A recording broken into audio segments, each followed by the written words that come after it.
Welcome, gun runner.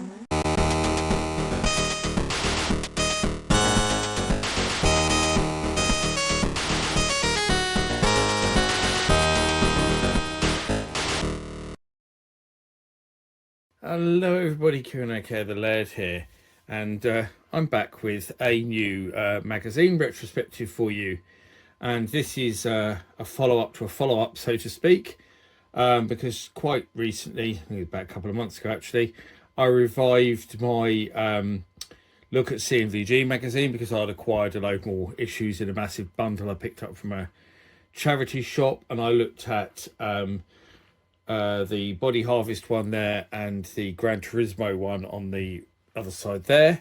I've linked that video down below, as well as all the previous episodes I made looking at C&VG.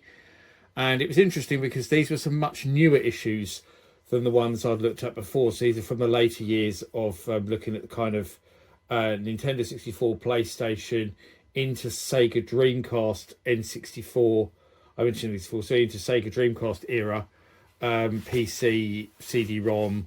So yeah, bit of arcade in there, but in fact it even mentions online on the cover, says it all really, about how they were going into that sort of new generation of modern gaming really, that we're still in now really, where online gaming became a big thing.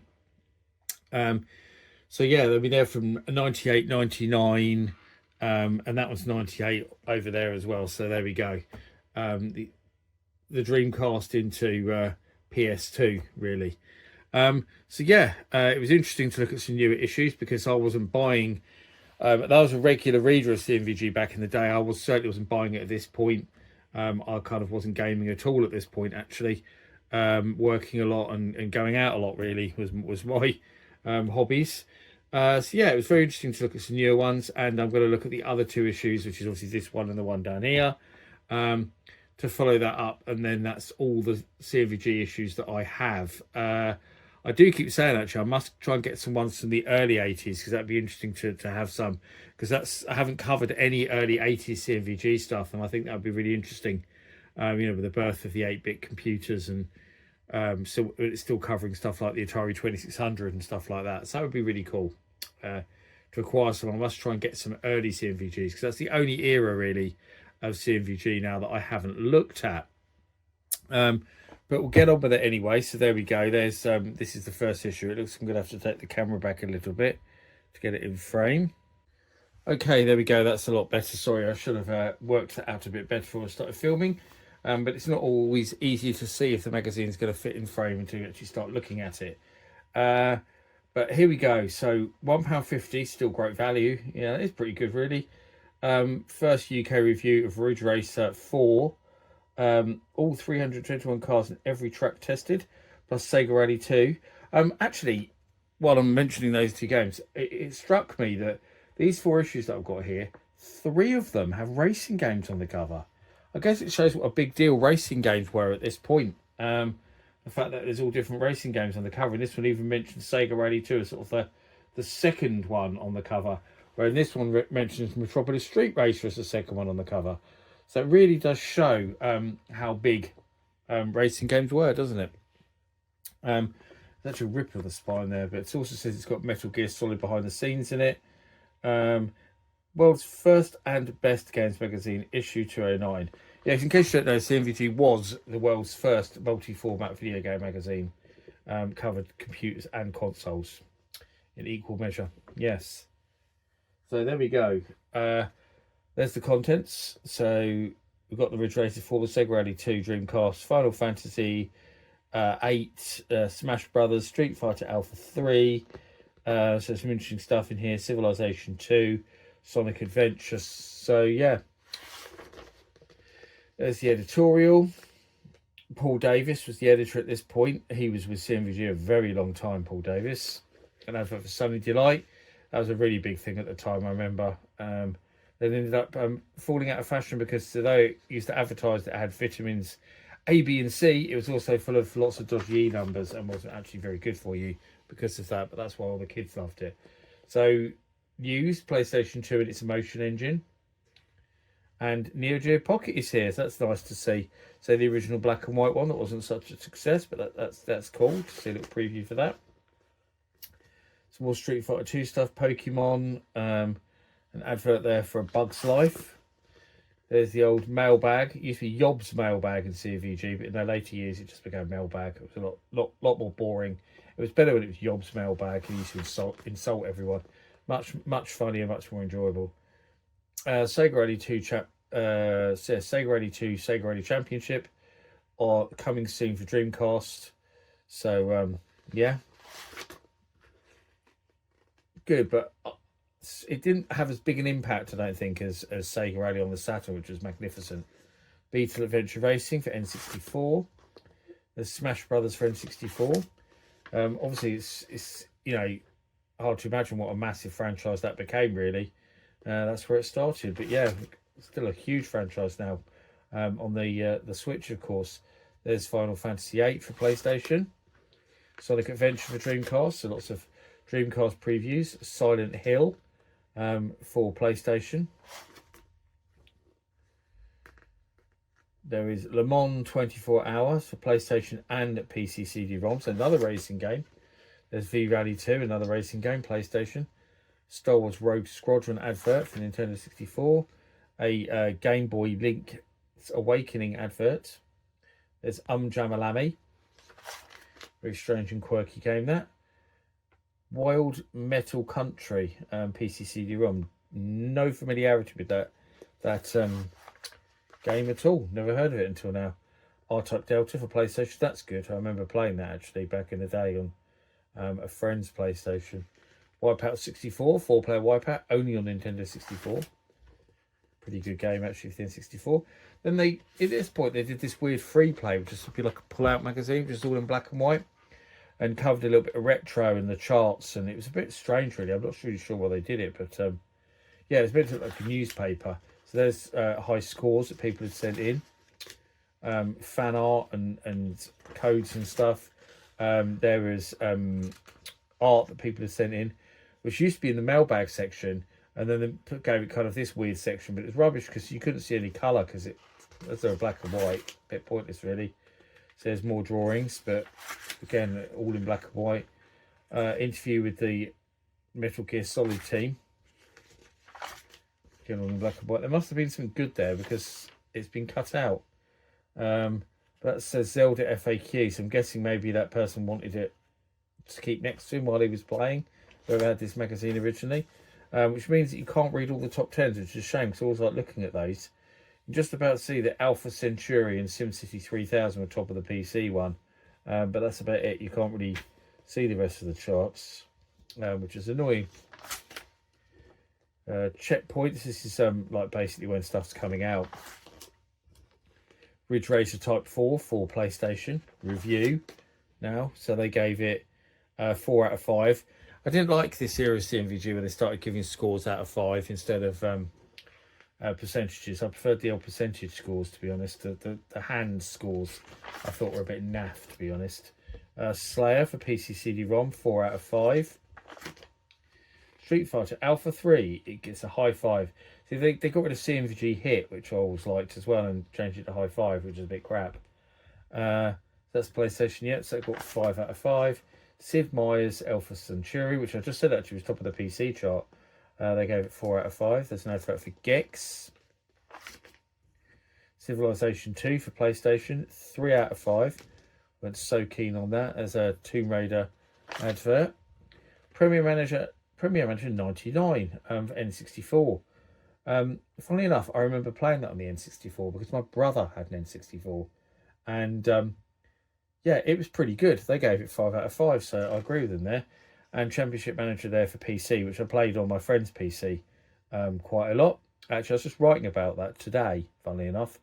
So that's interesting to see that in this magazine, since I was literally writing about it before I started filming this for upcoming videos. That's cool to see. 5 out of 5 as well, totally agree.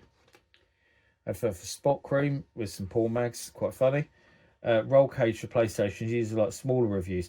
Quite often, these were games that they'd reviewed in the previous issue.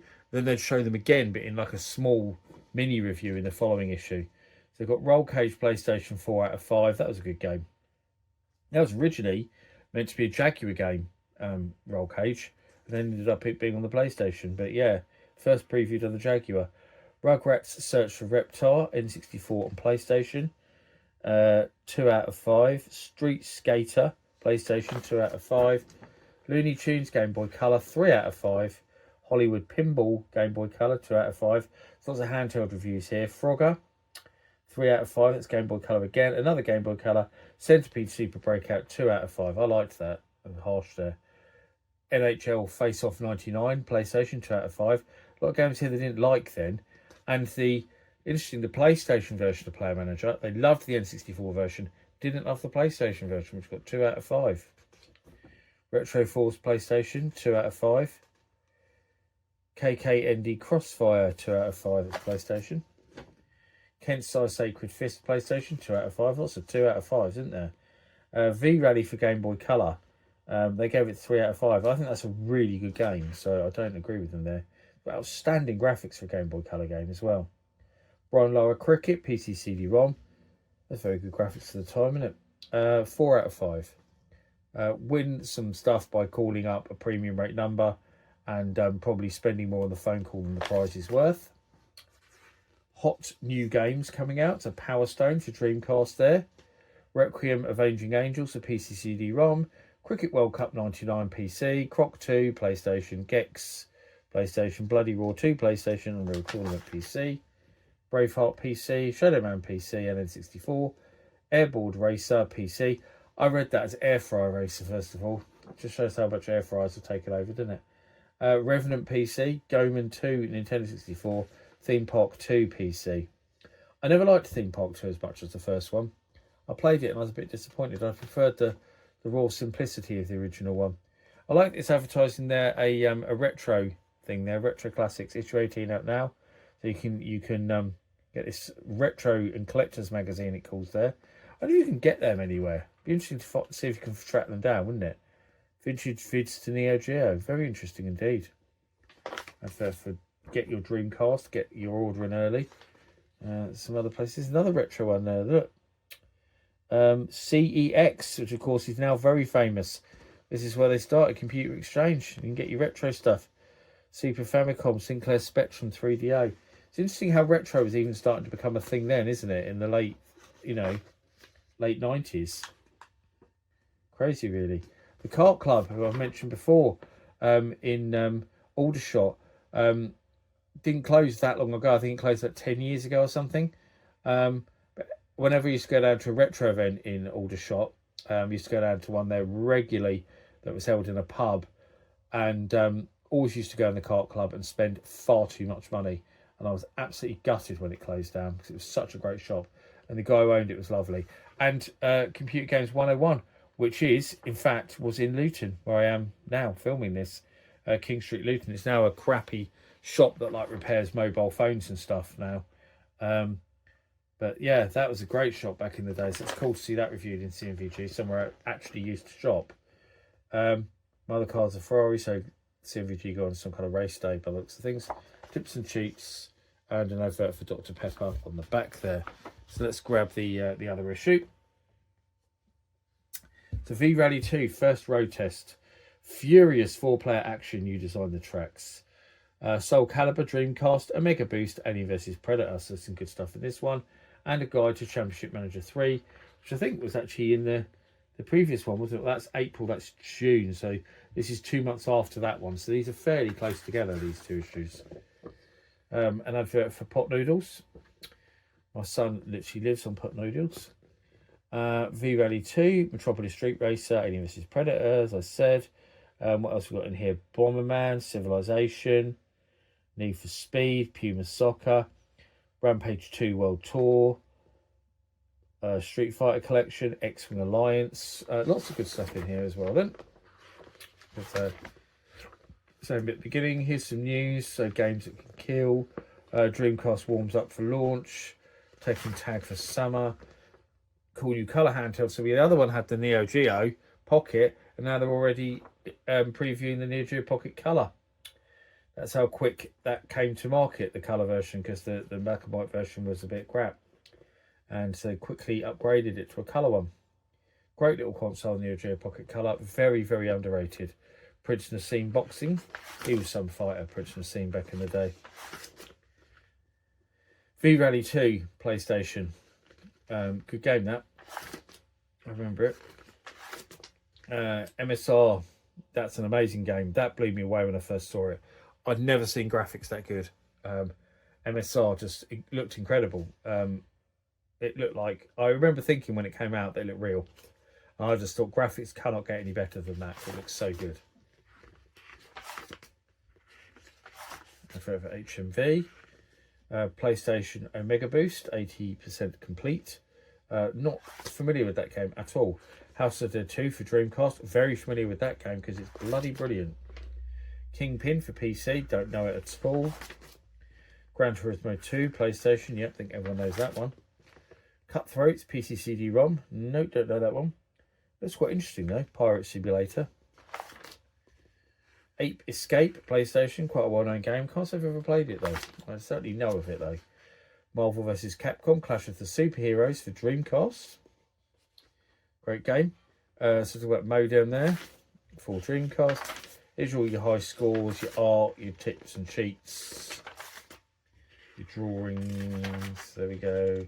That's where the Championship Manager guide is. It's in there.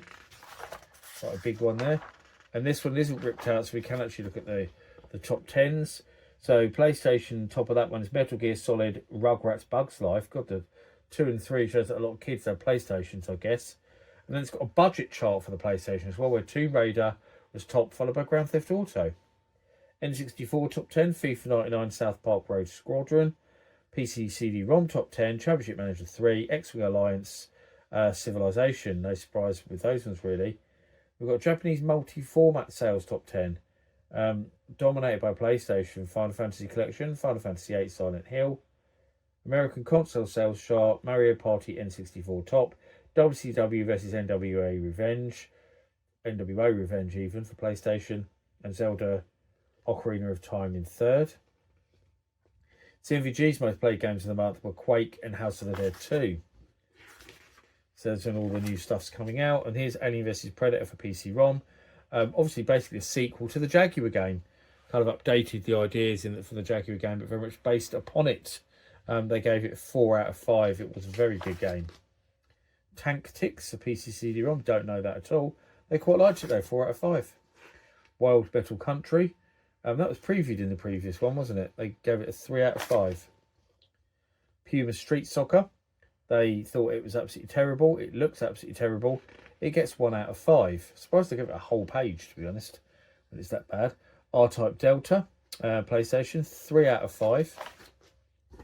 Official F1 for PC CD-ROM, 3 out of 5. Requiem, that's for PC CD-ROM, 3 out of 5. Lots of 3 out of 5s, isn't there? So here's our mini reviews. So we've got X-Wing Alliance, it's 4 out of 5. That's for PC, obviously. Triple Play 2000, that's PC and PlayStation. Baseball game, that's 4 out of 5. Street Fighter Collection 2 for PlayStation, 3 out of 5.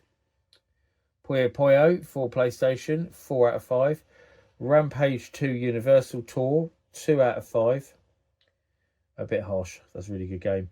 Trap Runner, 2 out of 5, that's PlayStation. Bomberman Fantasy Race, I mean, what a weird Bomberman spin-off that is. 1 out of 5 for PlayStation, didn't like that much, did they? Yo-Yo's Puzzle Park, PlayStation, 2 out of 5. Actual Ice Hockey, I don't remember there being an actual ice hockey. They didn't like it very much, 2 out of 5. Big Air, PlayStation, 2 out of 5. Need for Speed Road Challenge, PlayStation, 3 out of 5. Sports Car GT, PlayStation, see loads more racing games. 1 out of 5, that's not very good then. Hard Edge for PlayStation, 3 out of 5. Civilization Call to Power, PC CD-ROM, 4 out of 5. Diver's Dream, PlayStation, 3 out of 5. Arcade, Dead or Alive 2, classic, great game. And here's our little adverts. And there's an advert actually for Retro Games, who another local one to me. Because they had a load of shops. Actually mentions there a new one had just opened in London. But they had one in Dunstable, which is just down the road from me, and one in Milton Keynes. And they're still going. Retrogames.co.uk, the oldest, longest running website where you can buy retro games. Still going, still run by the same guy, Jay, who ran the shop in Milton Keynes. So yeah, that's cool that they're still going. Not, they haven't got a shop anymore, they're only mail order, but that's really cool to see that in there. Lots more adverts for places. Hot new games that are coming out. Beat Mania PlayStation. Metal Gear Solid Integral for PlayStation. Super Mario Brothers for Game Boy Color. FA Premier League Stars for PlayStation and PC. Evil Zone PlayStation. Looks like a Dead or Alive ripoff. R-Type DX for Game Boy Color. Mike Stewart's Pro Bodyboarding. Don't know who Mike Stewart is, but he's got a PC CD-ROM game. Darkstone PC CD-ROM. UEFA Striker PlayStation. Rally Masters for PlayStation, N64, PC and a Dreamcast. Wipeout 3 just for PlayStation. Psychic Force 2012 for Dreamcast. That's a good game. Carrier Survival Horror for Dreamcast. Velocity for Dreamcast and PC. And Blue Stinger for Dreamcast. Oh, Get Bass for Dreamcast, of course, there. Soul Calibur for Dreamcast. 30% complete, so very early preview for that. And then Special Reserve was still going with their club that you could join. You paid to join the club, and then you got your games cheaper. I like the way they put Colour Game Boy with the U. Brilliant. Use the proper English spelling there. And some more tips and cheats rubbish on the back. And that's it. That's a look at some more issues of C&VG. As always, let me know your own memories of this magazine down in the comments below. I always love to hear what you thought and what your memories, and if there's any magazines you'd like me to look at that I haven't looked at on the channel, please let me know, because I do need to replenish my magazine supply, because I'm running out of ones to look at on the channel now. I need to get some more, because I know you like these vintage magazine retrospectives. But I've been the lad, and I thank you for watching as always, and I'll see you all again even for another video very soon. Thanks for watching. Bye bye.